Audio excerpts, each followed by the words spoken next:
parents sold my car when I was traveling to fund my golden child sister's vacation because of her divorce. I'm 32 years old, working as an IT professional, and I've worked my ass off to get where I am today. But before I dive into the mess that's become my life, you need to understand my family. I grew up in a typical middle-class household. My dad is in the marketing industry, and my mom's a homemaker. From the outside, everything seemed pretty normal, but inside those walls, things were far from perfect. You see, I have a younger sister, Lily, who's 28 now. And from the day she was born, she was the apple of my parents' eye. It was like they had won the lottery the day she arrived. I don't know if it was because she was the youngest or because she was a girl, but Lily could do no wrong in their eyes. Meanwhile, I was the kid who had to earn everything.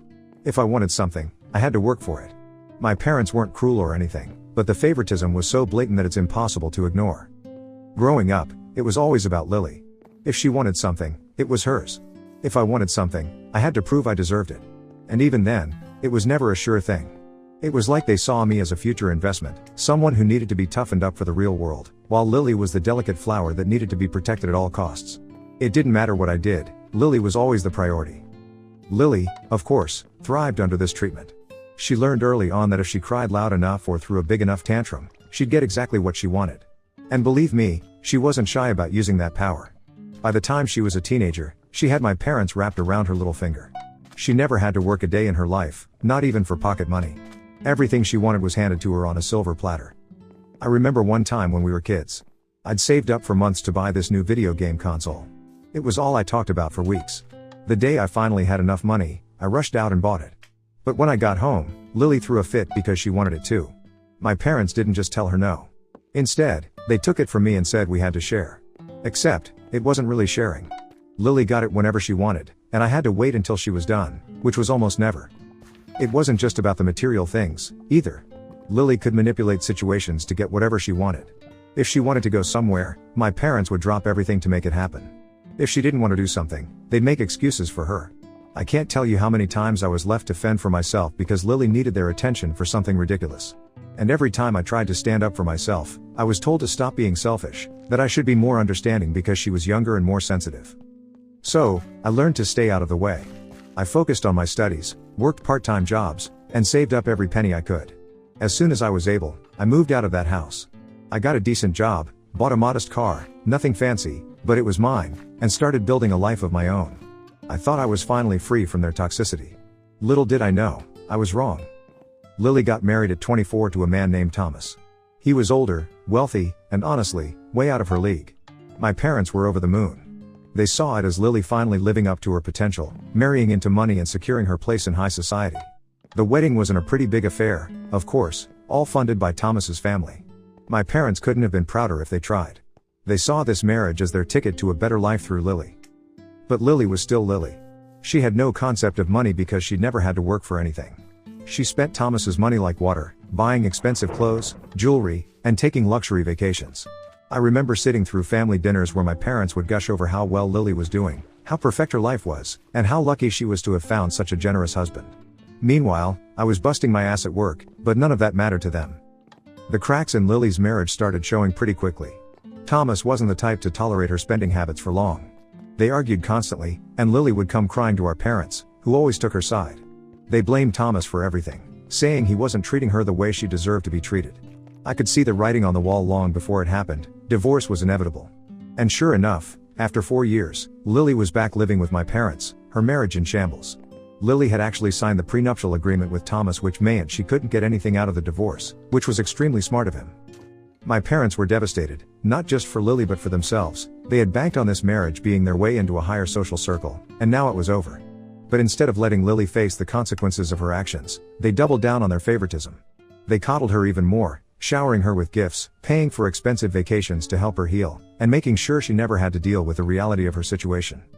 Lily was more spoiled than ever, and my parents were completely blind to it. To them, Lily was the victim, and they were her saviors. They didn't care about how much it cost them or what it meant for their own financial security. They were determined to keep their princess happy, no matter the cost. And once again, I was left to watch from the sidelines, disgusted but powerless to do anything about it. Things took a turn for the worse a few months ago when I got a great opportunity at work. It was a short-term assignment that required me to travel frequently. The pay was excellent, and it was a chance to gain some valuable experience. Since I didn't need my car while traveling, I decided to leave it at my parents' house. It was close to the airport, and I trusted that they'd take care of it.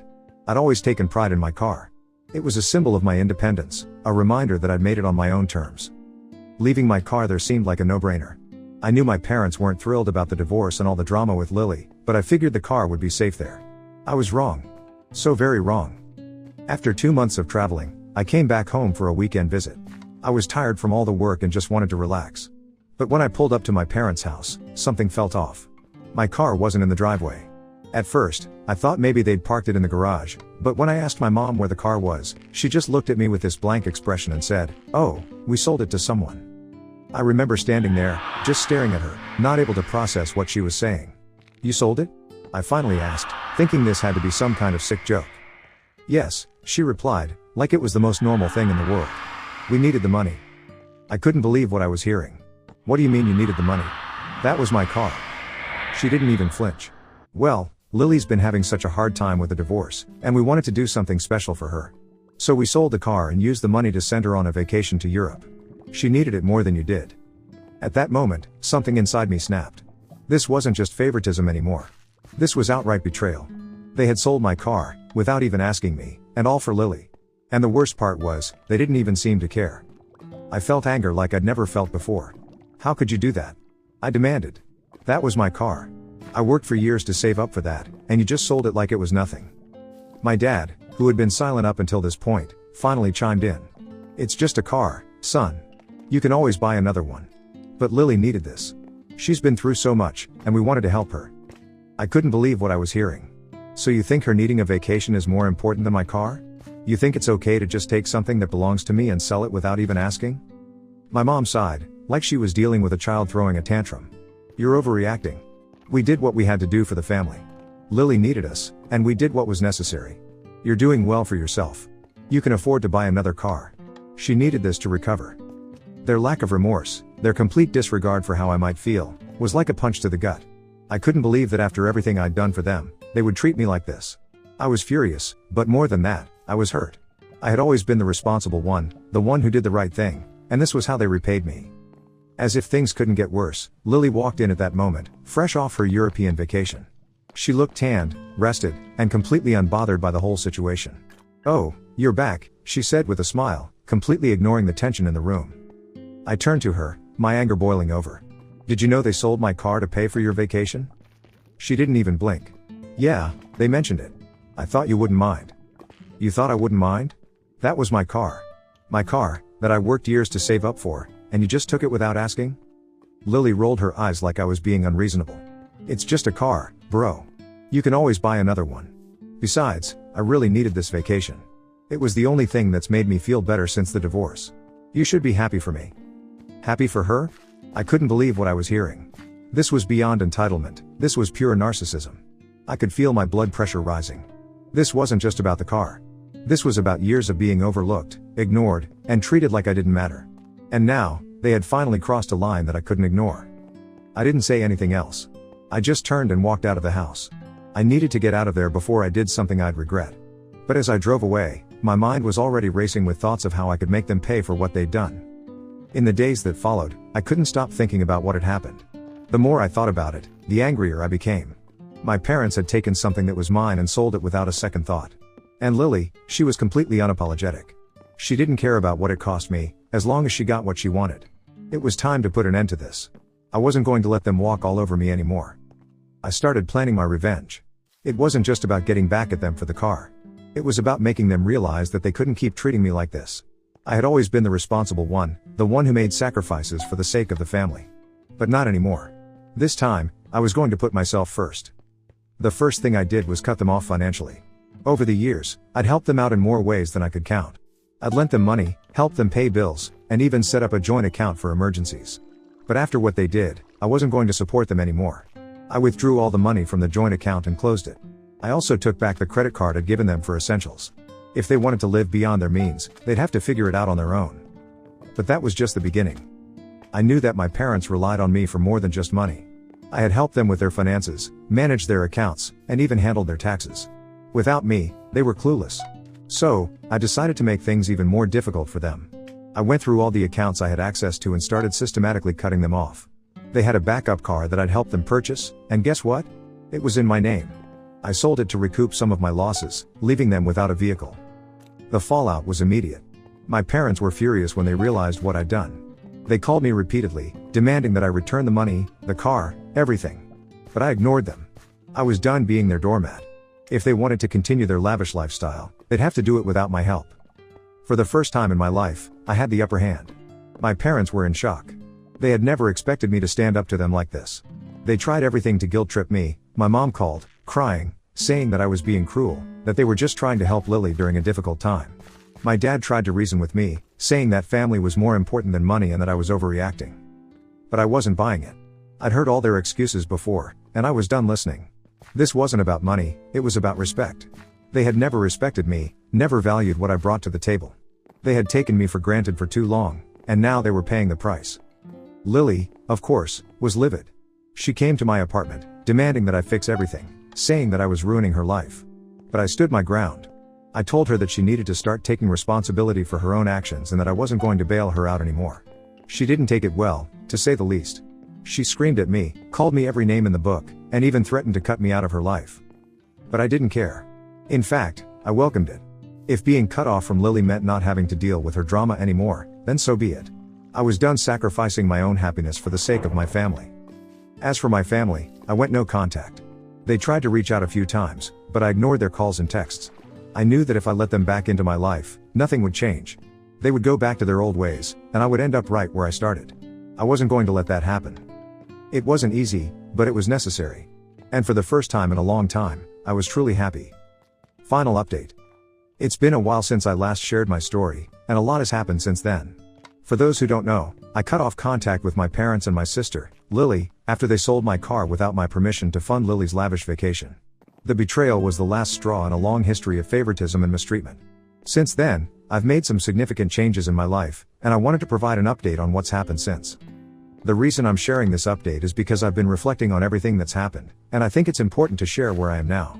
The advice and support I received after my original post were overwhelming, and they helped me navigate the difficult decisions I had to make. I want to share what's been going on, how my family has responded, and where I stand now. When I first posted about what happened, I didn't expect the sheer volume of responses that poured in.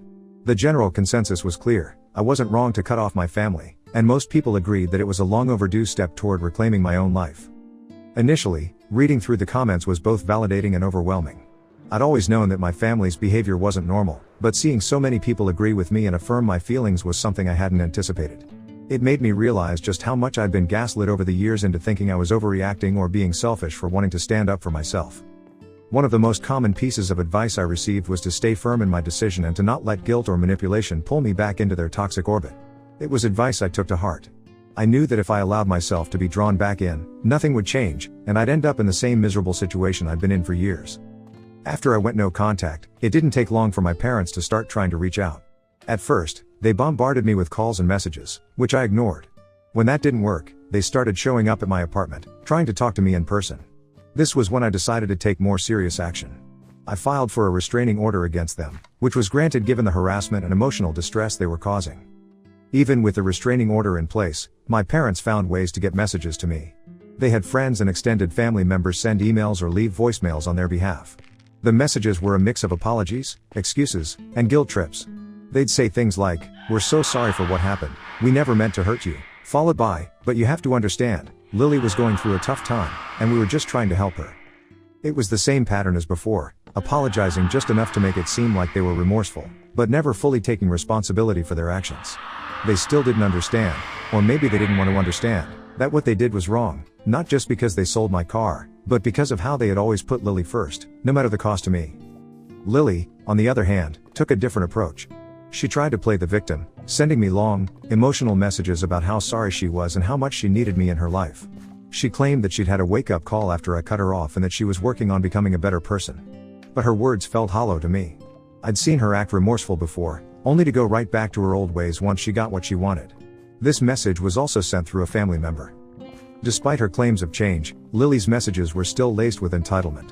She would say things like, "I know I messed up, but we're family, and family should always forgive each other." It was clear that she still believed she was owed forgiveness simply because she was my sister, not because she had truly changed. My response to all of this was simple: I didn't respond at all. I knew that engaging with them would only open the door for more manipulation, and I wasn't willing to go down that road again.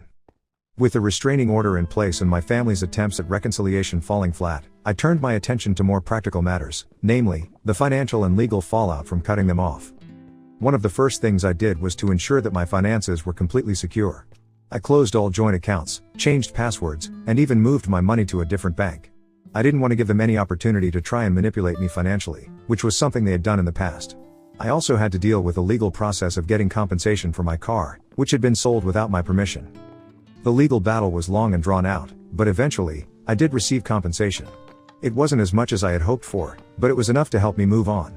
I used the money to upgrade my new car, which felt like a small victory.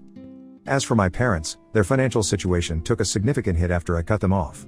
Without my support, they struggled to maintain the lifestyle they had become accustomed to. They were forced to downsize, selling their home and moving into a smaller, less expensive place.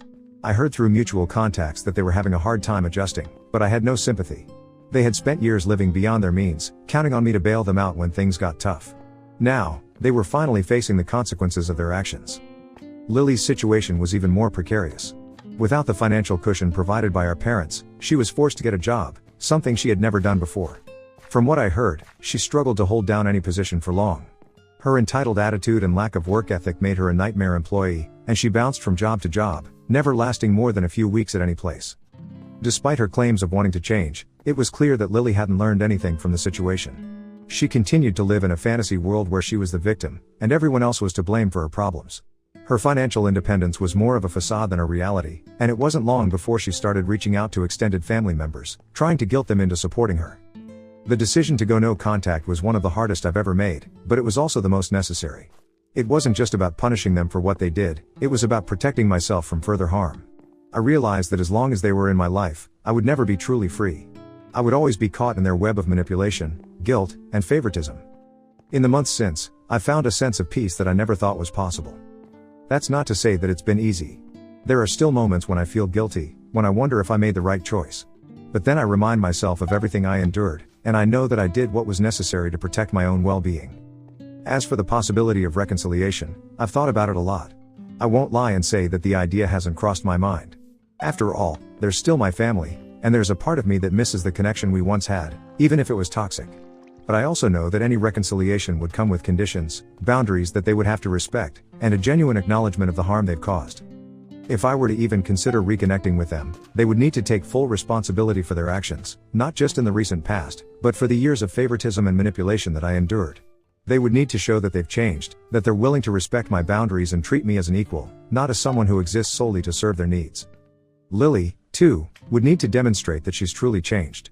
I would need to see real, tangible evidence that she's taken steps to become a better person, whether that's holding down a job, learning to be financially independent, or simply showing more empathy and consideration for others.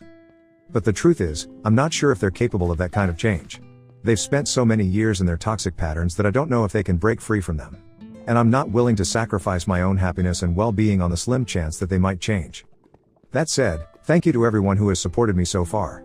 Your advice and encouragement have meant the world to me, and I'm grateful to have this community to turn to as I continue on this journey.